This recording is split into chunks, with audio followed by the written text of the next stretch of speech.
নমস্কার, স্বাগত আপনাদের ত্রিপুরা নিউজ 8-এ। আমি আপনাদের সাথে আছি পূজা।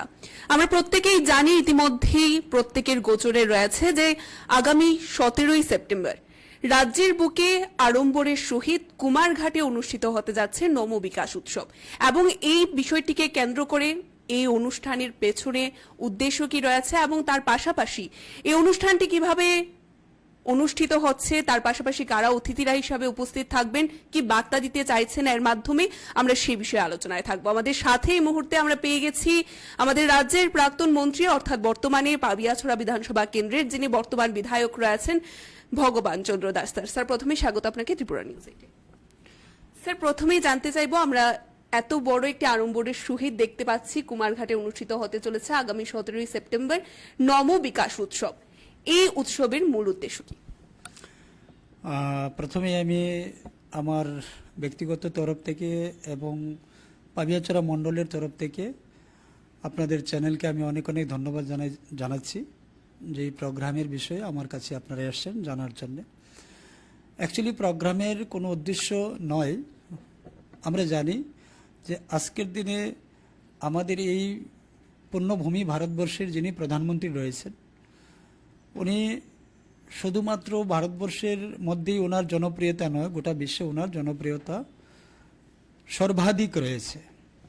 আগামী 17 সেপ্টেম্বর মাননীয় প্রধানমন্ত্রী নরেন্দ্র মোদীজির জন্মদিন রয়েছে।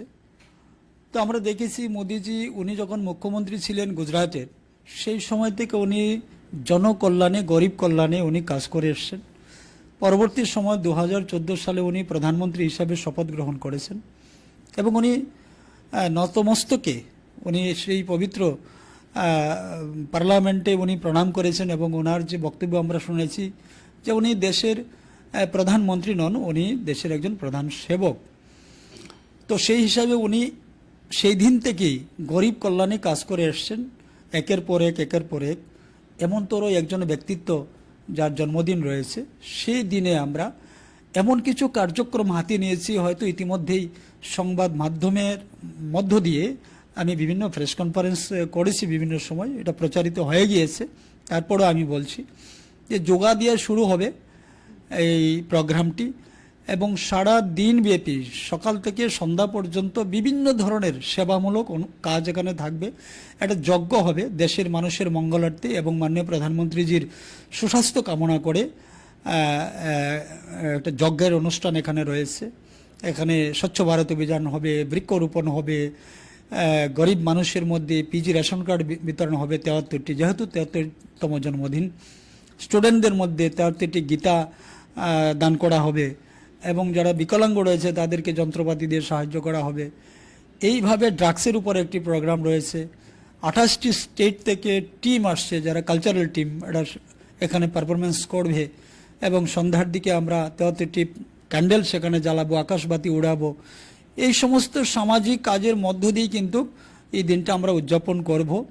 তার যে আমরা নাম রেখেছি এই অনুষ্ঠানটির যে নম বিকাশ উৎসব, এবং সঙ্গে সঙ্গে আমরা সেটা রেখেছি যে মাননীয় প্রধানমন্ত্রী উনি দেশকে অনেক দূর এগিয়ে নিয়ে গিয়েছেন এবং আগামী দিনে যেন আমরা ওনার সুস্বাস্থ্যের সঙ্গে আবারও আমরা প্রধানমন্ত্রী হিসাবে ওনাকে আমরা পাই। তার জন্য যে 2024 মোদিজি ওয়ান্স মোর, আগামী লোকসভা নির্বাচন রয়েছে, আপনারা জানেন, আমরা সবাই জানি।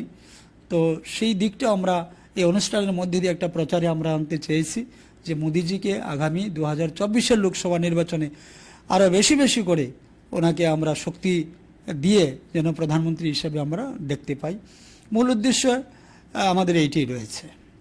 স্যার, আমরা জানি যে গোটা রাজ্যবাসীরা অনেকে সশরীরে এবং বিশেষ কিছু ব্যক্তিরা আমরা দেখতে পাই যে সংবাদ মাধ্যমের মাধ্যমে সেদিনের অনুষ্ঠানে সাক্ষী থাকবে। বিশেষভাবে কারা কারা অতিথি হিসাবে সেদিনের উৎসবে সাক্ষী থাকতে চলেছে? আপনারা নিশ্চয়ই জানেন যে আমাদের ইতিমধ্যেই যেটা G20 প্রোগ্রাম দিল্লিতে অনুষ্ঠিত হয়েছে এবং আগামী 18 তারিখ থেকে পার্লামেন্ট অধিবেশন শুরু হবে, এটা ইমার্জেন্সি।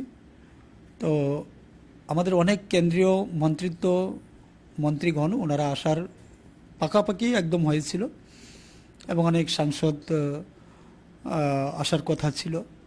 এখনও কথাবার্তা চলছে। আমাদের রাজ্যের রয়েছে, আমার রাজ্য সভাপতি, রাজ্যের মুখ্যমন্ত্রী থেকে শুরু করে সবাইকে আমরা আমন্ত্রণ জানিয়েছি। অনেকেই আসবেন এই অনুষ্ঠানে, সারা দিনব্যাপী অনুষ্ঠান চলবে, সারা দিন অনেকেই থাকবেন এবং আমাদের কেন্দ্রীয় নেতৃত্ব আসবেন। আমরা আগামী কাল বা পরশুর মধ্যে সেটা ফাইনাল হয়ে যাবে, আপনাদেরকে আমরা জানিয়ে দেব কারা কারা এই প্রোগ্রামে উপস্থিত থাকবেন। তবে আমাদের অনেক নেতৃত্ব উপস্থিত থাকবেন এই প্রোগ্রামে সকাল থেকে সন্ধ্যা পর্যন্ত, এটা নিশ্চিত। কারা কারা আসবেন তার নাম সহ আমরা আপনাদেরকে জানিয়ে দেব। যেহেতু এত বড় একটি উৎসবের আয়োজন করা হয়েছে, আড়ম্বরের সহিত বর্ণাঢ্যভাবে এই অনুষ্ঠানটি অনুষ্ঠিত হবে বা এই উৎসবটি অনুষ্ঠিত হবে, সেহেতু প্রত্যেকের মনে একটা প্রশ্ন জাগে যে এত বড় ফান্ড বা এত বড় অর্থ কোথা থেকে আসছে। সে বিষয়ে আমরা একটু জানতে চাইবো যে এই গোটা উৎসবটি কোথা থেকে ফান্ড আসছে বা কি ফান্ড দিয়ে আপনি করছেন। মাননীয় প্রধানমন্ত্রী জি এখন পর্যন্ত যে সমস্ত কাজ করেছেন গরিব কল্যাণে, কাজগুলা হয়তো অনেক ছোট কিন্তু তার অ্যাকশন অনেক বড়। যেমন জনধন যোজনা, বিষয়টা অনেক ছোট আমরা মনে করেছিলাম, কিন্তু তার এফেক্ট আজকে আমরা বুঝতে পারছি অনেক বিশাল বড়, মানে বিশ্বের মধ্যে এত বড় কাজ এটা মাননীয় মোদীজি করেছেন। স্বচ্ছ ভারত অভিযান, হয়তো আমরা বিষয়টাকে ছোট মনে করেছিলাম বা অনেকেই অপোজিশন পার্টি সেটাকে নিয়ে অনেক কথাই বলেছে, কিন্তু সেই স্বচ্ছ ভারতে আজকে মানে করোড়ো পরিবার, করোড়ো মায়েদের আজকে সেই ইজ্জত ঘর তৈরি হয়েছে, আজকে ইজ্জত রক্ষা হয়েছে। তো কাজটা, শব্দটা ছোট ছিল কিন্তু কাজটা অনেক বড়। ঠিক আমাদের 17 তারিখের যে প্রোগ্রামটা হবে, আজকে হয়তোবা অনেকগুলো অনুষ্ঠান থাকছে, সেটা অনেক বড় দেখা যাচ্ছে, অনেক বড় প্রোগ্রাম হবে, কিন্তু তার যে অর্থের যে বিষয়টা খুব ছোট অর্থেই সেটা কিন্তু সম্পন্ন হবে। এইভাবেই এই পলিসিতেই কিন্তু প্রোগ্রামটা হচ্ছে।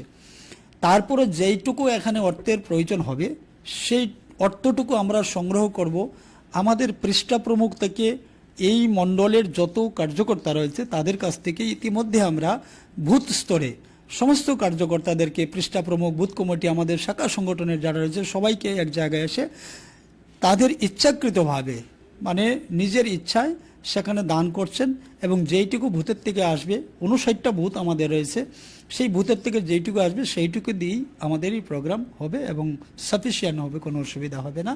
আমরা কোনো বাজারে কালেকশন বা কারোর কাছে কোনো কালেকশন রিসিট এগুলা দিয়ে আমরা কোনো কালেকশন নিচ্ছি না, নেবও না। আমাদের দলীয় কর্মীদের অনুদানের মধ্যে দিয়ে আমাদের সেই সমস্ত যজ্ঞা অনুষ্ঠান থেকে সমস্ত কাজকর্ম সম্পন্ন করা হবে। স্যার, যেহেতু আর কয়েকটা দিন হাতে বাকি রয়েছে, আপনি এখানে আছেন, আপনি এখানে প্রত্যেকটা প্রস্তুতি দেখছেন, প্রস্তুতি কতটুকু এগিয়েছে উৎসবের? প্রস্তুতি প্রায় আমাদের 80% কমপ্লিট হয়ে গিয়েছে এখন পর্যন্ত। সব মিলিয়ে আমাদের প্যান্ডেল এগুলো তৈরি হয়ে গিয়েছে মোটামুটি, আর সামান্য কিছু বাকি রয়েছে।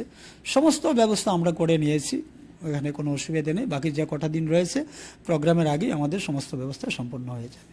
স্যার, এই উৎসবের মাধ্যমে আমরা, যেহেতু আপনি বলেছেন যে সেদিন দেশের প্রধানমন্ত্রীজির জন্মদিন রয়েছে, তার পাশাপাশি আপনারা এখানে একটি এত বড় উৎসব হাতে নিয়েছেন, এই উৎসবের মাধ্যমে আপনারা রাজ্যবাসীর কাছে বিশেষত কি বার্তা দিতে চাইবেন? দেখুন, আমরা এই নমবিকাশ উৎসবের মধ্যে দিয়ে আমরা সেটাই বলবো যে আগামী 17 তারিখে সবাই এই মহাযজ্ঞে, মহা উৎসবের অংশীদারি হয়ে সবাই নিজেকে ধন্য করার জন্যে, এবং সকল প্রকার জাতি জনজাতি সকল অংশের মানুষের কাছে আমি আবেদন রাখবো, গোটা রাজ্যবাসীর কাছে আবেদন রাখবো, এই অনুষ্ঠানে নিজেদেরকে সাক্ষী থেকে তাকে সুন্দর এবং সুষ্ঠুভাবে সম্পন্ন করার জন্য এবং এটাকে সফল করে তোলার জন্য আমি সকলের কাছে সেই আহ্বান রাখবো। স্যার, অসংখ্য ধন্যবাদ। যেহেতু ব্যস্ততম সময় রয়েছে, আপনি এই উৎসবকে নিয়ে ব্যস্ত রয়েছেন, তার মধ্য থেকে আমাদেরকে সময় দেওয়ার জন্য অসংখ্য ধন্যবাদ স্যার। ধন্যবাদ। আমরা এতক্ষণ পর্যন্ত আপনাদের সামনে তুলে ধরার চেষ্টা করেছি এই যে 17ই সেপ্টেম্বর রাজ্যের বুকে, অর্থাৎ আমরা জানি কুমারঘাটে অনুষ্ঠিত হতে চলেছে নম বিকাশ উৎসব, এবং সেই বিকাশ উৎসবকে নিয়ে ইতিমধ্যে প্রস্তুতি কতটুকু এগিয়েছে। যেহেতু বিধায়ক মহাশয় রয়েছেন, তিনি দেখছেন গোটা বিষয়টি, উনার থেকে আমরা জেনে নিলাম গোটা বিষয়ে কি বার্তা রয়েছে, তিনি ত্রিপুরাবাসীর কাছে কি বার্তা তুলে ধরতে চলেছেন। এ বলে আমাদের এখনকার এই বিশেষ সাক্ষাৎকার আমরা এখানেই শেষ করছি। পরবর্তী বিভিন্ন আপডেটস দেখতে অবশ্যই চোখ রাখবেন ত্রিপুরা নিউজ 8 এর পর্দায়। নমস্কার।